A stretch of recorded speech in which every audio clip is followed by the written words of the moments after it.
Chief here. Hopefully I'll be in focus. Went through the book again, comparing it to the camera. Hopefully I got all the right what's-its and widgets and everything else in the correct positions.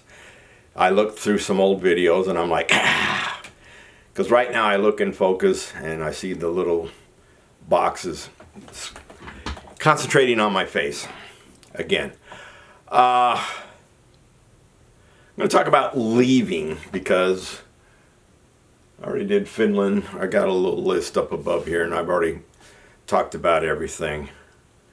I had a good time in Germany. It was nice to get back to Germany because that was my first assignment, and now took me to become a CW3 and then become a CW4 to even get to Germany. I wanted to stay, but there was no positions over there for me, so I had to go bye-bye. Now, this time leaving would be a lot more difficult because now I have a car that I got to get shipped back. I also got all my household goods to get shipped back and trials and tribulations that I have with that. I talked about my first tour, or my first time in Berlin, where I had the horror story of the family losing all their household goods. The people that packed me up were Polish. Because when they showed up and they started speaking a language, I said, "You guys aren't speaking German." And I asked them, and they were polite about it. But the trouble is they did not understand the stickers. There are, they pack all your stuff in a crate that only has supposedly one opening, and then they put these stickers on the bottom and on the on the top that are to signify if these stickers are broken, someone got inside your crate. Now they could probably pop the back off and put it back on and no one would be the wiser, so to speak. So they came and they packed me up, and it took them the greater share of the day because they were doing they didn't send anybody to do a pre-pack. It's because there was about 6 or 7 of them, and of course they all took separate rooms and started packing stuff. And then they started to take, like I said, they started to take these stickers, these security stickers, and they were putting them on all my electronics. And I go, no. These stickers go on the outside of the crates. No, sir, they go on your high value stuff. I said, that makes no sense, because if someone breaks into the crate, they're going to steal the whole high value box. And I won't see that sticker ever again. And they're like, well, let us call our superiors. So they did, and they're like, oh yeah, sir, you are correct. So that got me packed out. The car was a different story because I had to rent a car, and then I had to have somebody help me drive 2 cars at once so I could get the car I was shipping up to Frankfurt. I had to take it up to Frankfurt, and I had to wash it, even though it's the middle of winter, because I left like February, and to get the car clean, to get all the dirt off of it, because it had to be inspected and I had to have all the right paperwork and everything else. That was a little difficult. Once again, but clearing was, their clearing papers were a lot easier this time, because now I had an appointment, a time and a date to go to CIF, Central Issue Facility, to return the stuff. That is always a headache, because you always get some guy, well, this part's dirty. And I'm like, I didn't go to the field with any of my stuff the whole time I was there. I mean, yes, I used some of it to go on the few TDYs that I went, because we slept in our own sleeping bags, because sometimes you were just put up in a barracks, and it's not like you brought your linens and your blankets from home, not knowing what you needed. So, I mean, I used very little of it. So I've got about 4 or 5 duffel bags full of stuff, because I've still got some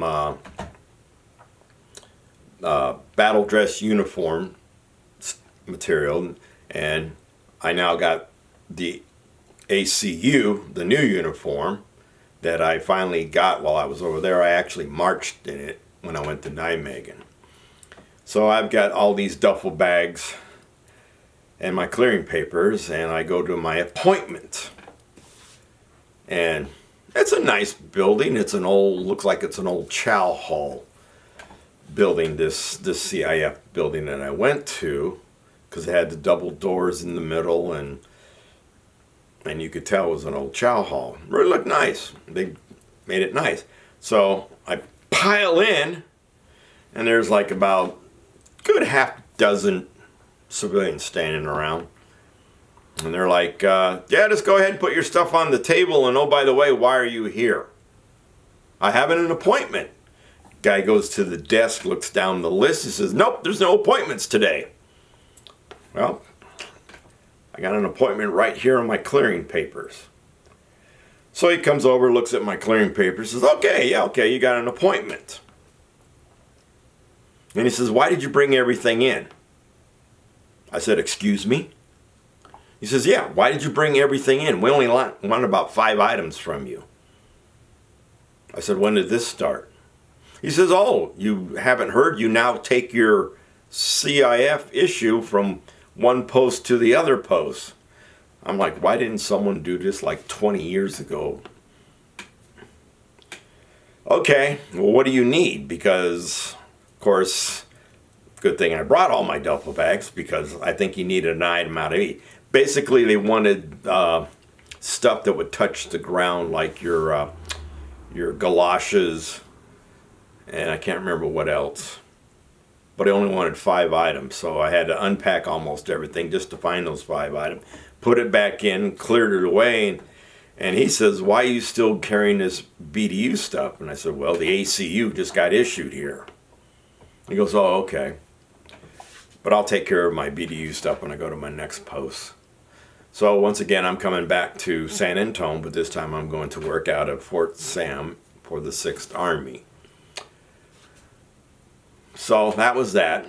So I had Snickers over there with me, Snickers that you've seen in videos previously. He's no longer with us. He's the only cat, or the only pet that I took to Germany. And so I had to go to a vet to get him, have him get cleared, so to speak, so he could come back to the United States. And that was a fun day. They're like, how come you never been to the vet before? I said, well, they don't have the yearly tag like we do here in America. I mean, the Germans probably do, but I had the American pet, so yeah, I know. And I heard a horror story. One of the civilians I worked with while at Heidelberg, he had to go stateside while he was in Germany, and he took his cat with him. And when he came back from the States, he brought his cat back with him, but there was some kind of weather condition that prevented him from landing in Germany, so he landed in London. And England has a very strict quarantine. They exterminated his cat. And he was scared about that because he landed in London, he inquired about his cat, and basically was told that, oh, well, due to our quarantine laws, your cat is going to be terminated. So, be careful traveling with pets. You might get stuck in England and might lose your pet. So I'm basically all cleared. Got my household goods packed up, no problems except with the stickers. Cat is cleared. My car passed inspection. It was a very high humidity day, so to speak, with the wet moisture. So by the time I got over there, guy hands me the scraper, and he's like, yeah, scrape all the moisture off your car. And I'm like, where's this thing been? He says, it's clean. Yeah. So he scraped all the moisture off my car as best as I could. He climbed all through it and checked everything, and I could only ship nothing, even though I had to have my emergency kit that the Germans required you to carry, and a first aid kit. So now he hands me this first aid kit and this emergency kit, to set up the triangles when you break down on the highway. You had to have those in Germany. I'm like, what am I supposed to do with these? I said, my bags are packed. He said, I don't know. So I think I gave them away to John Boy, because I teamed up with John Boy from my first assignment as a warrant officer. He was the one that helped me leave, and he's also the one that took me to the airport. And when I went to the airport, I'm walking around with Snickers in his cage, and I get up to the desk, or the ticket counter, because I'm flying government, and of course I had to pay the fee for the cat. And so the lady's like, oh, just set him down right there. Not on the conveyor belt where she can see him. She just wanted me to set him down where people are, where people walk by. And John Boy looked at me, he says, you lost your cat. I'm like, I may have, I don't know. No, he made it, because I actually had instructions that would be given to me every flight that Snickers was on board the plane with me. So he made it back. We made it back. No problems flying this trip. Except, no problems. So I get back to San Antonio, here in my house. Same house I purchased since 2003, so I'm still in my house. Now I'm waiting for my household goods to arrive. And now I've got 2 sons and my daughter and a granddaughter living with me in this house. But not for long. Problems would arise, arguments, whatever. But I'm home. And now I'm going to go to the 6th Army, Fort Sam Houston, and my worst assignment as a warrant officer, because I will do almost absolutely nothing except exercises, and that will make one of my 2 commanders the whole time I'm there very upset. But we'll talk about those when we start talking about Fort Sam, because Fort Sam's going to be short.